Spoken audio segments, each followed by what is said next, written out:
Hello, this is Rogue Cell, and we are at the Rogue Cell's world headquarters in the Astoria Armory.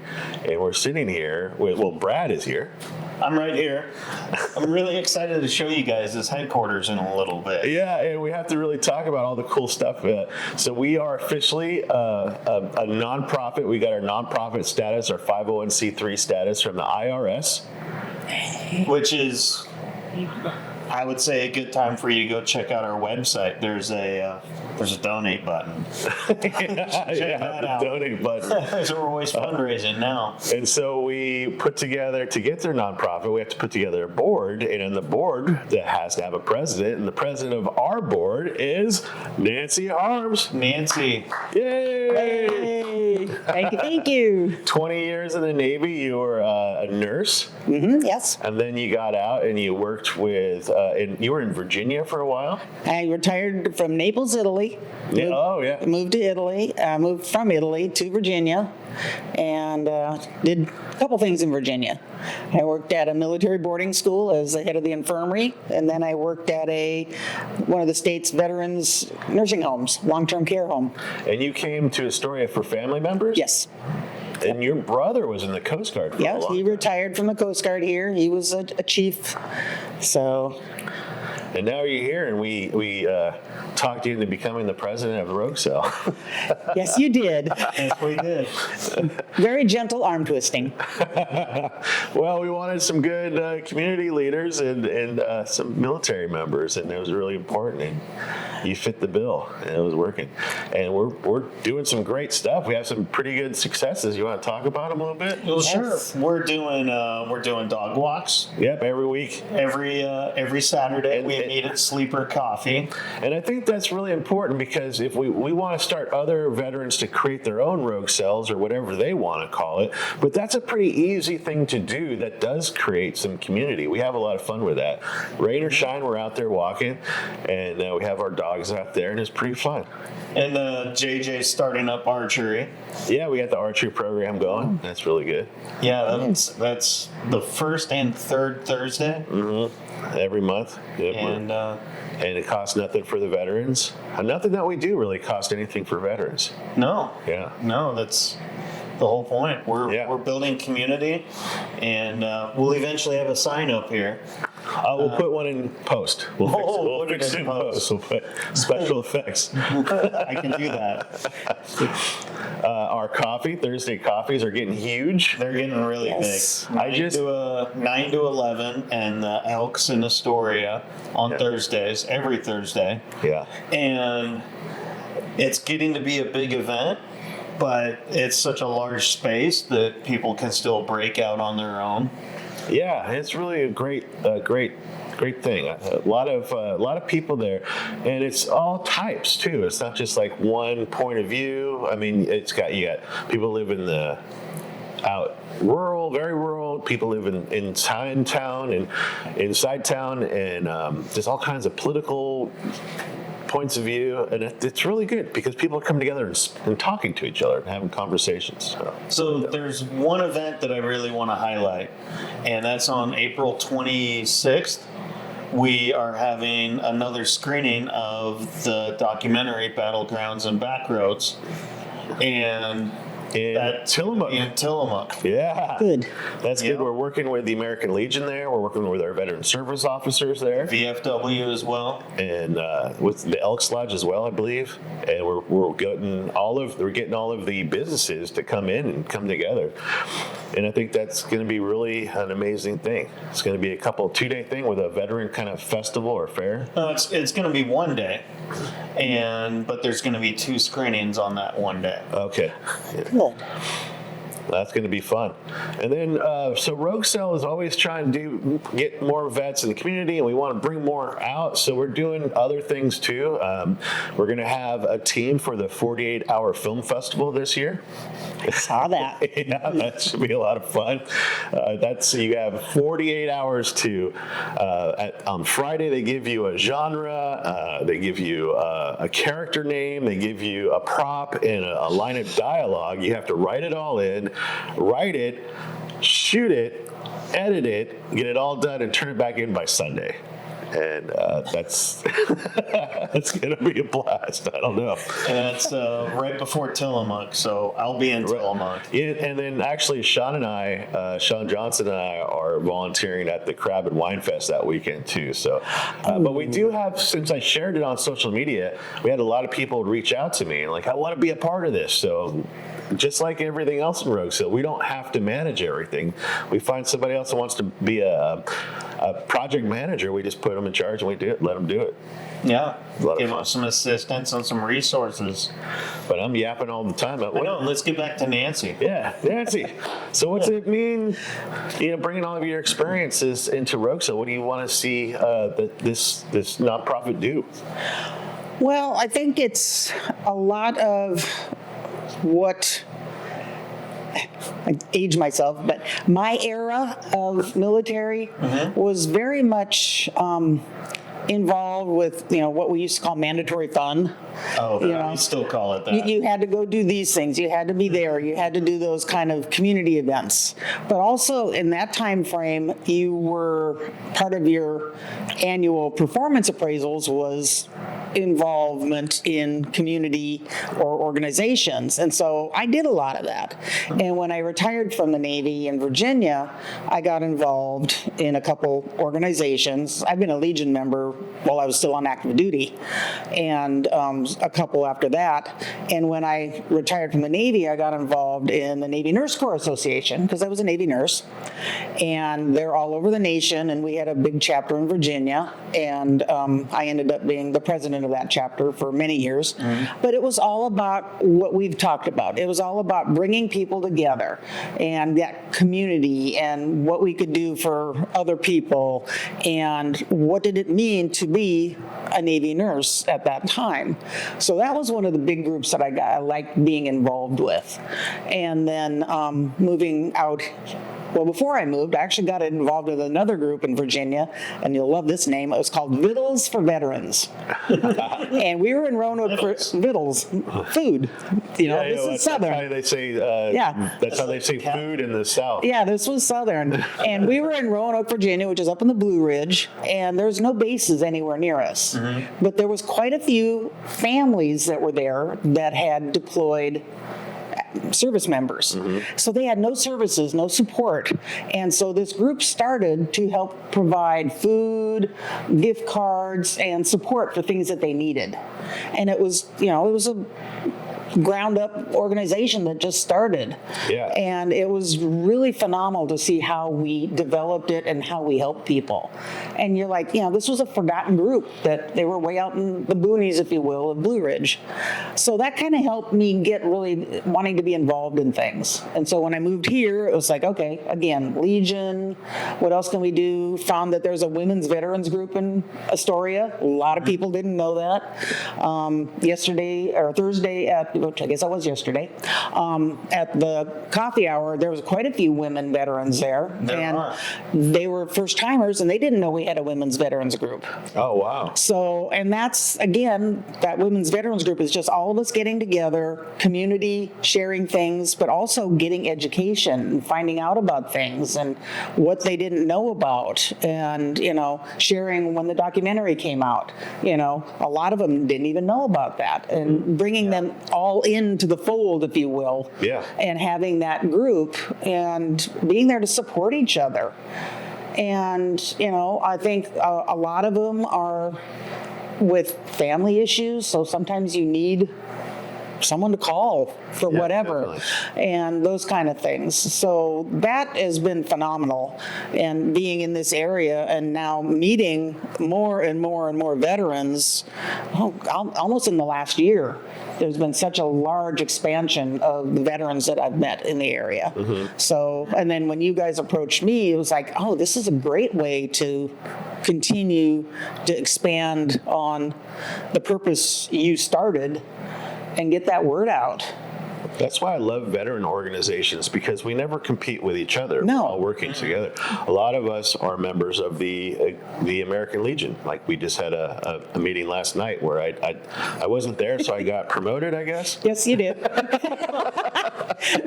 That's what happens when you don't show up, no.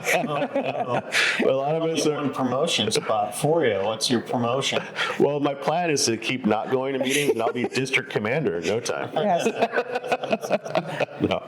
No, but I love the American Legion. We're doing a lot of good there too, and the American Legion's just been a driving force in so many communities across this country for 107 years now. Yes. And so, yeah, it's kind of gone down a little bit because here in Astoria, we used to have huge parades and they would sponsor sports teams and give scholarships. We're trying to bring that back right now.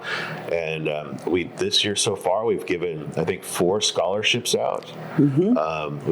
We've really, the pool league just put together another $1,000 for another scholarship. So we're really trying hard to be community leaders again. Well, like a lot of organizations now are struggling trying to get younger people in.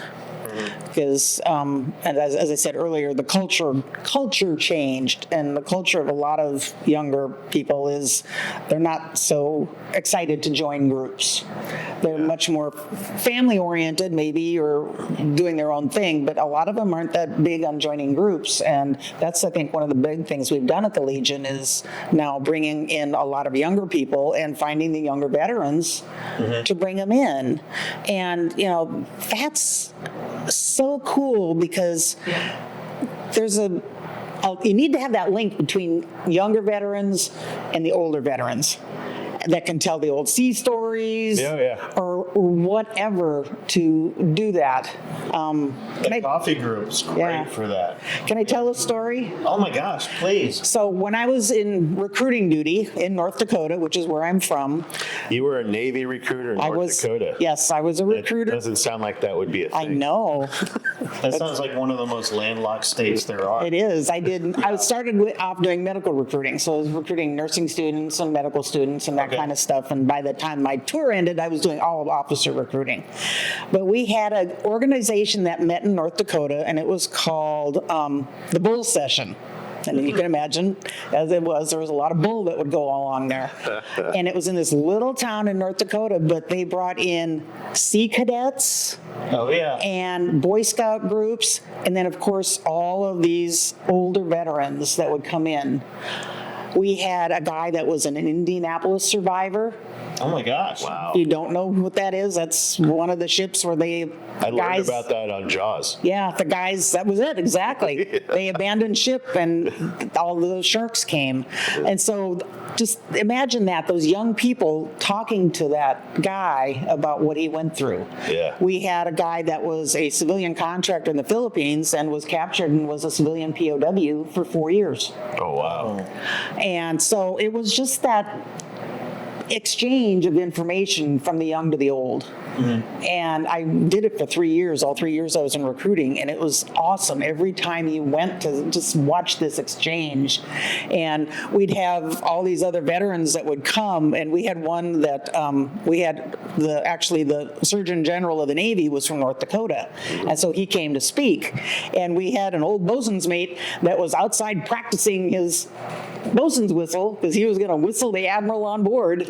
And I mean, he was just outside practicing and just getting all excited about being able to do that again after probably 10, 12 years. So, but that's that link that I think, we always have to have. And I was in the Legion the other day, and there was a couple old timers over there, and they're telling stories and all that stuff. And my first thought was, we need to have some of the younger people here that can sit there and, pick their brain, listen to the stories or whatever. Yeah, I was one of the old timers telling stories yesterday on the radio. We had our radio show, and we were interviewing Matt Zedwick, who is also on the board, our treasurer. And we served together, so we were telling those types of stories on Rogue Cell Radio. Yep. So that's what every Thursday, every fourth Thursday of every month. Yeah, we have Rogue Cell Radio on KMUN 91.9 or KMUN.com. I like it. .org. I think so. I think it's .com, I don't know. but we'll fix it in post. That's the answer to everything. Yeah. So Post. So we've been doing this for 3 years now, but we just got our nonprofit status, which is pretty amazing. And not only do we have the coffee, the dog walking, the radio show, our documentary, and the small, we did the 10K, and we're doing the 48-hour film festival, and a lot of other things. It seems like it's working. I mean, the community is really coming together to support us. And you want to talk about last night? Well, last night I was invited to go to the Elks, which I'm not a member. I'm a member. Sean is, and they cut us a pretty hefty check. Yeah, that was pretty Donation. amazing. They put in for a grant in our name, and we're excited to put that to good work. And because it's of our coffee, they saw the lives. good work we're doing, and and they And decided the to want to. Thanksgiving they helped us host there. Right, we did. That was we hosted good. Thanksgiving there. Yep. That was amazing. I We can't had wait to do that over again. 40 people at Thanksgiving. Yeah, and we really didn't even advertise it too much. Not at all. So all of a sudden, people were coming, and I can't wait to They'll be do that 80 again next year. Oh, for sure. Yeah. for sure. Always shoot to double. Yeah. Yeah. So that's all We good stuff. probably need the same amount of food though, because there was a lot of food there. Well, we bagged it People all brought up so and we much. It sent was it out to great. people, and we actually sent a lot of that food to the hospitals Yep. to feed the doctors and nurses who had to work that day. Mm-hmm. So we're That doing was some cool. good stuff, and I'm really proud to be a part of this organization. Exactly. It's really great. So we talk a lot about one of our biggest mission is reducing veteran suicide. Yes. And when we ask people to join our team, and be that on our board or as team members, and we got Sean Johnson behind the camera over here too. And JJ, And JJ, he's not with here, us but today. he might do the movie for this or the music for this. He does all the That music would be for us. cool. Yeah. What was it that brought you to Rogue Cell? Or we asked you, but Yeah, we left I was the going to say, decision we to were you. twisting her arm. Twisted your arm a little bit. It wasn't very hard. But what was it that really made it so you said yes To being the president. to being the president? I don't know. I don't know why about the president part, but being involved was definitely something I wanted to do. I was intrigued by the whole comment that was coming when I got the email blurb about the viewing of the documentary down at the Women's Veterans Conference I went to, and watching it and just being blown away by the great work you guys did, and unfortunately being somewhat concerned about the numbers and what that actually told. I'm not a statistics math guy like you are, but I'm always impressed when I hear statistics and go and hear those numbers and go, whoa, okay, didn't know that. So that was, I think, a very pivotal thing. And after the documentary, I did do a little self-reflection, and I was wondering, what do I have that is in that same realm of suicidal awareness and interactions?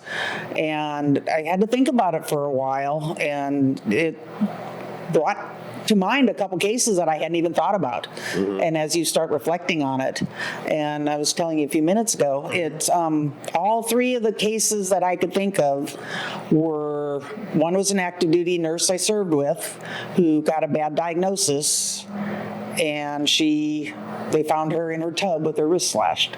Oh, man. And nobody, had any idea she was going through anything.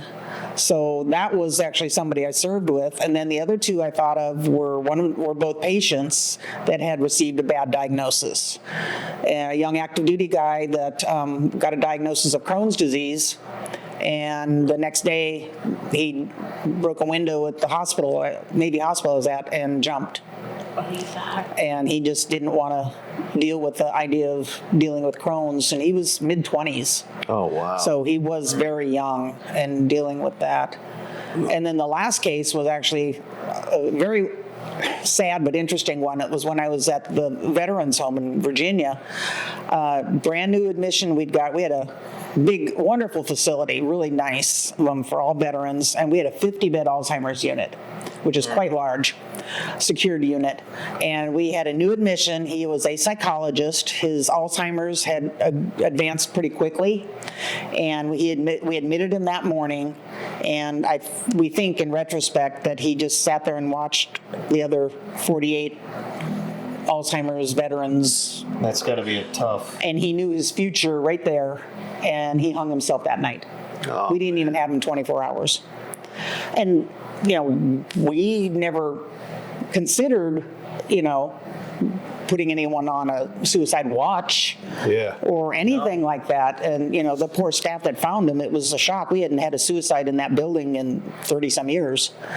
But again, and that's what was hitting me last night in reflection of before today was these are all dealing with the diagnoses and seeing their future and not wanting to go there. I mean, I'm sure there's people with cancer diagnoses and those kind of things that think the same thing, but this one was how it reflected for me. And it's a little different than what you were talking about in your documentary, but it's stories were personal. Yeah. These are professional. And it was different. And so I think it's another aspect of veterans we need to, consider in there that, how do you deal with something? The last guy, he was probably in his 70s. The other one was in his 20s. The nurse, the first one, she was probably in her 40s. But it's all ranges, and that's their only solution that they think or option is to not go there. And who knows? I mean, Crohn's is manageable. Maybe the young man could have lived for years and gone on. With more patient education. So that I just thought was interesting in my reflection, that was a little different than what we've talked about before with suicide awareness. And I think that's why it's so important to get people with different perspectives. Yes. Because I would never have thought of that. I taught college, and I taught a veterans cohort. So we'd have all the veterans take classes by themselves instead of with other students. And I got to know a lot of Marines, and those guys, a lot of them in their units were just killing themselves, and they would we lost another one. And then, my service, but that's how I would see things. I never thought about, being hit with a huge diagnosis and I don't see a way to the future, So that's why, it's important to have different perspectives and different voices for sure. Yep. And I think, you're raising the awareness, which has been out there also in other avenues of, the concern with PTSD and having, what you were talking the other day, we were talking about how there's not feeling like they have that support and the backup and what can they do, and that loss of community.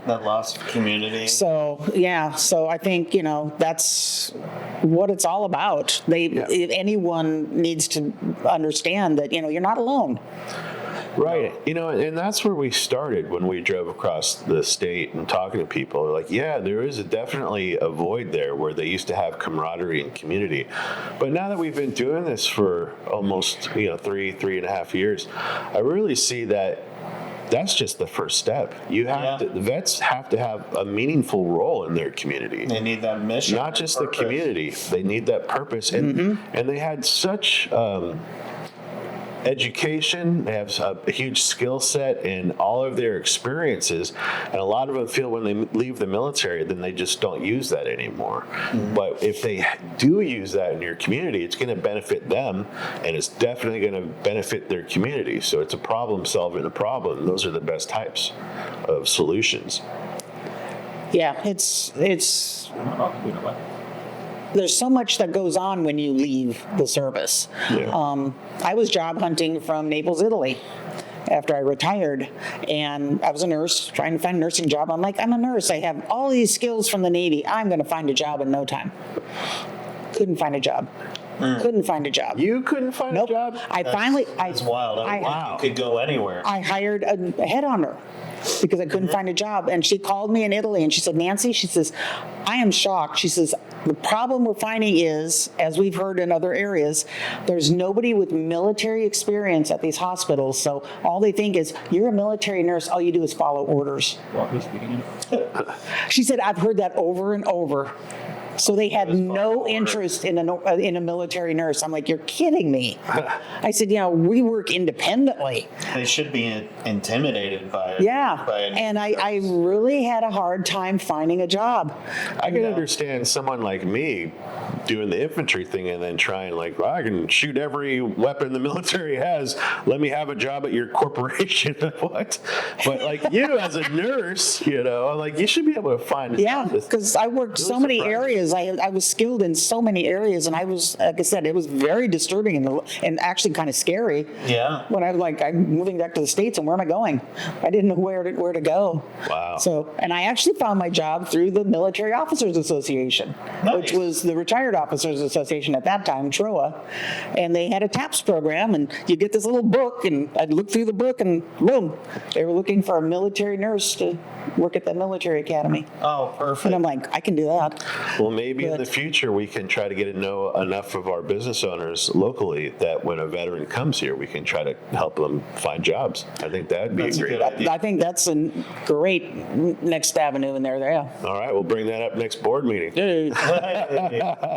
So this has been a great talk. Is there anything that I didn't ask that you I might don't want to think talk so, but yeah, we gotta crank up these heaters. I know. Well, it's February in Oregon, and we're in how old is this place? 100-and-something-year-old giant armory, which I think is fitting. Yeah, Road this selfie is in the an armory. exterior wall, but what you can't see, and All these you'll see concrete it when walls. we do the tour later. But all these concrete exterior walls, yeah, they're just like big refrigerators. Yeah, it's really chilly in here, but I like it. I think one other thing you need to do is, okay, I'm the president of the board, but we have a really good board. We do. Yes, we have you guys picked a nice variety of people Yeah. that are going to bring great perspective from many avenues. We'll interview to them the too, board. but we have Silver Star recipient Matthew Zedwick as our treasurer. We have City Councilwoman Liz Adams as our secretary. Yep. And then course. 3 members at large. We have Donna Marie Drucker, who started the Oregon Firearm Safety Coalition. Yes. And is a clinical social worker. And we have Ashley Taylor, who is, I believe she's still on the Governor's Advisory Board Yeah. for veterans. And she's She's our VA connection. and she's a VA outreach Yep. Yep. coordinator. I'm sure she has a different title than that, but really what we call her is she's a street fighter for mental health. Yep. That's right. Street Fighter. That's what she said. And then we have, And then we have Phil Aero, Coast who Guard. is a Coast Guard veteran. yep. And he kind of is my sounding board for all things logical. So no, I think I'm excited to pull this board together and see what we can do to help Yeah. do the mission. Oh, and another thing that I was just asked about from the people from Coffee is if we can have like a peaceful meditation, like a weekly peaceful meditation for 1 hour. So that's Oh, something man. I'm on, either here or the Elks Lodge or maybe the American Legion will find a spot for them to meet weekly because Out in Bernice the and Charlie. woods. And, Yeah, it's like we've got people that can definitely lead that. yeah. Not me. No, we got no. Definitely can't lead it. But that's the great thing about Rogue Cell is like they have an idea. I'm like, yeah, you be the project lead on that, and we'll figure it out, and we'll coordinate and fold it into what we're doing, and maybe we'll have a little bit of funding for you and help you be succeed in what you're doing. Yeah. That'll be their purpose and their mission, and it's a win-win. Yeah. So we're doing great right now. Thank you for sitting down and talking to us. Thank you, Nick. Thank you. Thank you for coming into our cold refrigerator and talking Yeah. to us. I brought my blankie. We'll get It some looks like blankets you're in here. wearing one. I know. You told me to dress warm, but I did. Yeah, dress warm. We got heaters right here and here. I don't think they're making it over. And it's not wine, it's hot cider. Glühwein, it's Glühwein. It's, yeah. Well, this has been our Rogue Cell podcast.